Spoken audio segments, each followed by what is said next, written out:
Drugs మహమ్మారి మరింత విస్తరించక ముందే కేంద్ర ప్రభుత్వం తగిన చర్యలు తీసుకోవాలని అరకు ఎంపీ కొత్తపల్లి గీత హోంమంత్రి రాజ్నాథ్ సింగ్ కి విజ్ఞప్తి చేశారు. ఈ కేసును రాష్ట్ర ప్రభుత్వం కంటే కేంద్ర నార్కోటిక్స్ బ్యూరో చేపడితే న్యాయం జరుగుతుందంటున్నారు గీత.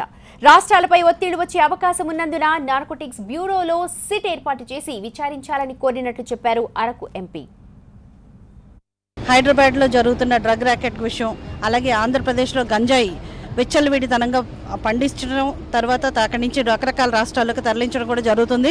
సో ఈ రెండు విషయాల్లో కూడా ఈ డ్రగ్స్ అన్న మహమ్మారి మొత్తం దేశాన్ని, రాష్ట్రాన్ని తినేయక ముందే గవర్నమెంట్ దీని మీద రెస్పాండ్ అవ్వాల్సిన అవసరం ఉంది. సో ఈరోజు హోమ్ మినిస్టర్ గారిని కలిసి ఈ సీరియస్నెస్ వివరించడం జరిగింది. అలాగే narcotic drugs and psychotropic substances act 1985 ప్రకారం నార్కోటిక్ కంట్రోల్ బ్యూరో అన్నది ఒకటి ఏర్పడింది. నార్కోటిక్ కంట్రోల్ బ్యూరోకి యూనియన్ గవర్నమెంట్కి 100% పవర్స్, ఇన్వెస్టిగేషన్ పవర్స్, అలాగే యాక్షన్ తీసుకునే పవర్స్ వాళ్ళకి మాత్రమే ఉన్నాయి. సిట్ కాన్స్టిట్యూట్ చేసి ఎక్సైజ్, పోలీస్ డిపార్ట్మెంట్ వాళ్ళు ఈరోజు చేస్తున్నారు విచారణ. వాళ్ళు చేస్తున్న విచారం 100% హర్షణీయం.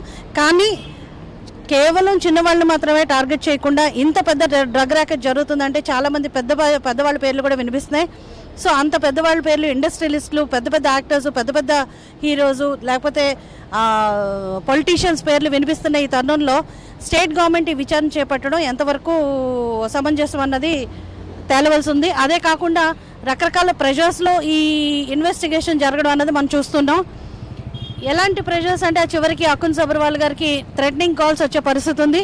సో ఇలాంటి ప్రెషర్లో ఇలాంటి ఇన్వెస్టిగేషన్ ఇన్ఫ్లుయెన్స్ కాకుండా దీన్ని narcotic control bureau take over చేసి ఈ ఇన్వెస్టిగేషన్ ముందుకు తీసుకెళ్లాలని చెప్పి కోరడం జరిగింది.